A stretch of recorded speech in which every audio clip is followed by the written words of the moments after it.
Mana pun si jarak ia nyerita, tabi pun kilu dengi kira wat salah cawa kimahapan dikuti hanjung ayon sekira tuhunjung rasa hati.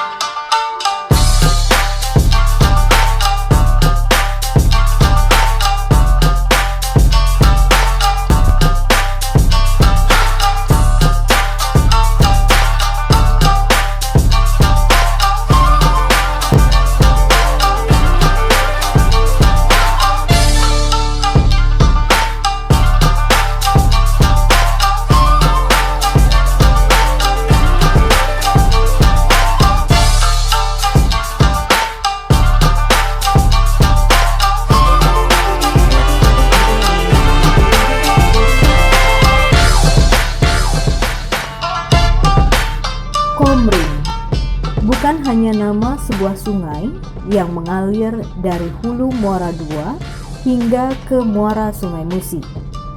Namun, Komring adalah peradaban manusia di pesisir sungai yang mempunyai sikap serta kebudayaan yang menjadi pijakan dalam berpikir dan bertindak. Komring bahkan bukan sekedar suku, gen, atau marga, tapi sebuah identitas kedaerahan yang menjadi inspirasi, gaya hidup, maupun pola pikir. Ya, kebudayaan Komring itu salah satu etnis yang ada di Sumatera Selatan ini yang dikenal dengan Batang Hari 9. Jadi Sumatera Selatan ini dikenal juga sebagai bumi Batang Hari 9. Mengapa Batang Hari 9? Karena ada 9 sungai besar, salah satunya itu Sungai Komring. Nah, di pesisir Sungai Komring inilah kebudayaan Komring itu hidup, tumbuh, berkembang. Kebudayaan itu adalah respon manusia terhadap lingkungannya. Sehingga ketika manusia merespon lingkungannya masing-masing, muncullah keragaman-keragaman kebudayaan itu. Sehingga Komring berbeda dengan di Sungai Ogan, berbeda di Sungai Lematang, berbeda di Sungai Musi, dan lain sebagainya. Itulah prinsip kebudayaan. Selaras dengan konsep Tuhan itu Maha Pencipta, sehingga Dia menciptakan keberagaman dunia yang serasi. Artinya kebudayaan itu kalau ditata dengan baik maka dia akan serasi, walaupun dengan perbedaan-perbedaan. Dalam arti bersama dalam perbedaan. Komring memiliki kebudayaan leluhur yang kental dengan adat istiadat Melayu. Karena Komring masuk sebagai ras Melayu Jawi. Meski dari satu puyang skala berak yang terpecah belah menjadi kebudayaan dan akhirnya menjadi marga-marga, namun setiap marga mempunyai tata cara dan adat istiadat tersendiri. Kemargaan Komring terdiri dari marga Bunga Mayang, marga Paku Sangkunyit, marga Buai Pemuka Peliung, marga Buai Madang, marga Semendawai yang saat ini berdiam di Kabupaten Oku Timur, marga Sosok Buai Rayap di Oku, serta marga Bengkulah yang ada di Komring Ilir.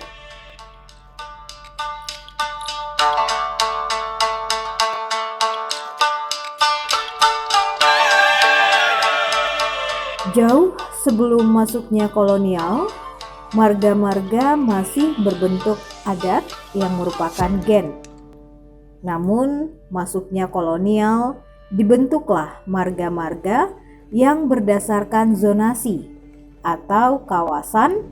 Bahkan ada beberapa marga yang dibuat oleh Belanda untuk kepentingan kolonisasi.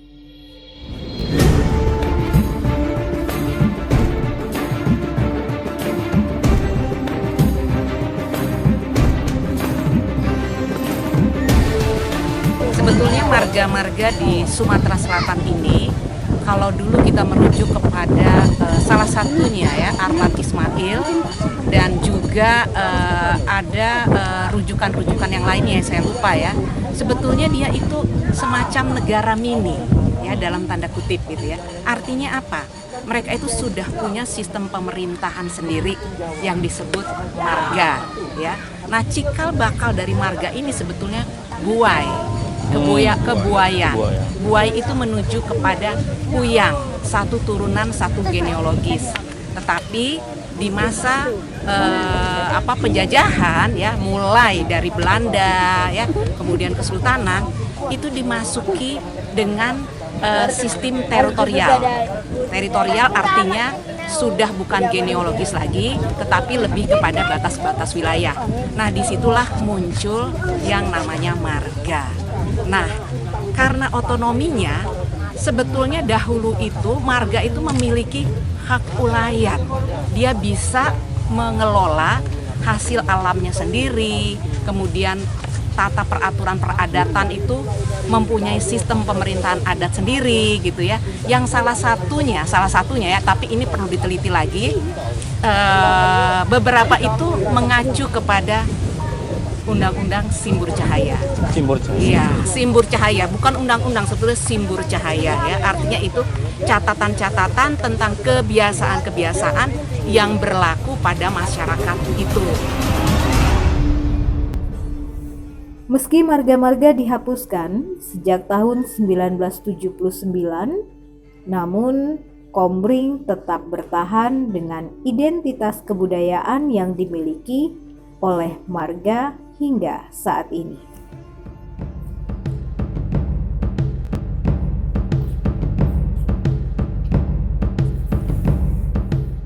Masa kolonial Komring masuk dalam Afdeling Ogan Komring Ulu, yaitu bagian Under Afdeling Komring Ulu.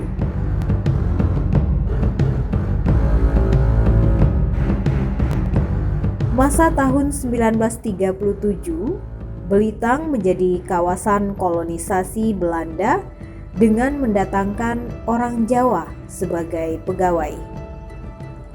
Kawasan Komring dipergunakan oleh Belanda untuk bercocok tanam padi guna memenuhi kebutuhan pangan Belanda. Masuknya orang-orang Jawa baik sebelum kemerdekaan maupun sesudah kemerdekaan yang disebut dengan transmigrasi, orang-orang Komring membuka diri dan menerima kaum pendatang. Ya, peradaban Komring itu tentunya sifat peradaban itu selalu berhubungan dengan bangsa luar, bangsa yang tidak Komring. Akhirnya terjadilah akulturasi percampuran.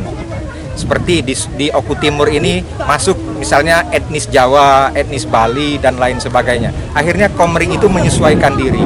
Nah, Komring itu seperti yang saya sampaikan tadi adalah salah satu bagian dari Sriwijaya yang sudah biasa berbeda, menjunjung tinggi perbedaan. Komring ketika dimasuki orang etnis Jawa, dia menerima orang Jawa. Begitupun orang Jawa masuk ke Komring, dia menyesuaikan diri dengan Komring.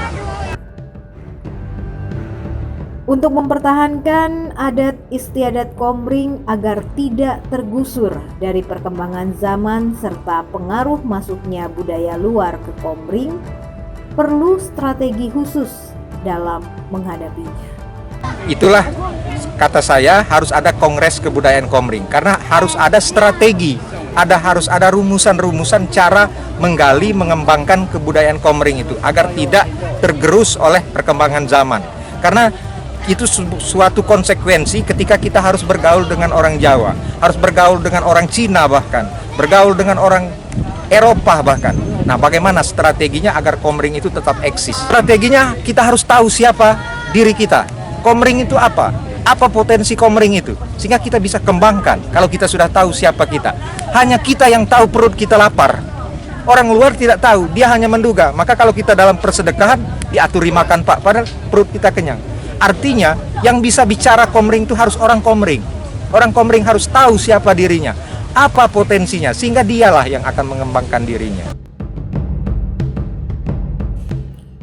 Orang-orang Komring terbiasa dengan perbedaan karena pola kehidupan orang-orang Komring adalah berladang.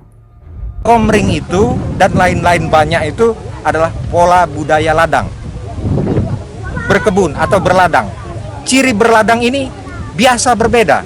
Kawan di kebun ini atau di ladang ini menanam jagung, di sebelah menanam ubi. Tidak harus seragam. Beda dengan pola budaya sawah. Kalau sawah itu padi semua. Itu ada di Jawa, pola budaya sawah itu.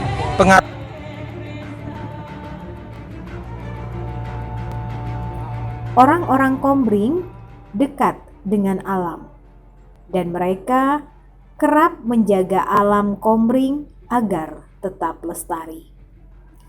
Penanaman pohon, pelepasan bibit ikan di Sungai Komering adalah salah satu bentuk sikap orang Komering dalam menjaga keseimbangan alam.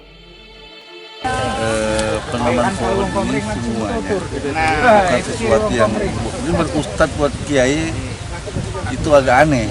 Sebenarnya tidak aneh. Di dalam Al-Quran itu sering diantunkan. Jadi buka surah Al-Baqarah itu 25. Ketika kamu jalan di bumi, janganlah kamu tebang pohon itu, tanaman-tanaman itu. Berarti kan perintah Allah untuk menanam pohon. Bahkan Rasulullah di dalam hadis Muslim mengatakan, ketika kamu menanam buah pohon, buahnya itu sedekah, bunganya itu dimakan burung sedekah, bahkan dicuri pun juga sedekah. Berarti Rasulullah punya perhatian, sebagaimana Rasulullah jelaskan di surat 21 ayat. Komering adalah peradaban maju. Komering memiliki sistem pemerintahan sendiri, budaya sendiri, dan aksara sendiri. Kita melestarikan itu. Kalau mengenai daripada aksara Komering, dari Dinas Pendidikan sekarang kami sedang ingin melihat kembali aksara atau kaganga yang kita akan cari itu kaganga yang asli yang Komering. Nah nanti apabila kami sudah bertanya dengan Dr. Erwan bahwa dia ada memiliki sumber tentang aksara Komering, dan nanti jika memang sudah ada bahwa kaganga itu memang khusus punya Komering, nanti kita akan masukkan ke dalam mulok dalam dunia pendidikan.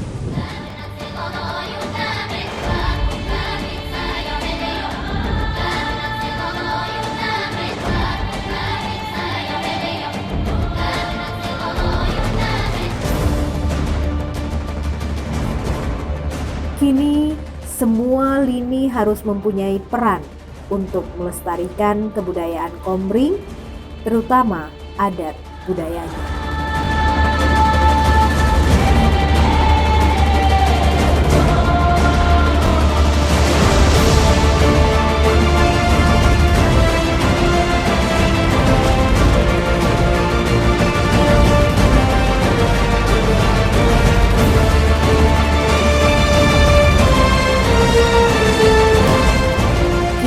Gagasan untuk melestarikan budaya dengan Kongres Kebudayaan yang bertujuan bukan hanya untuk melestarikan budaya Komering, tetapi mengembalikan jati diri Komering.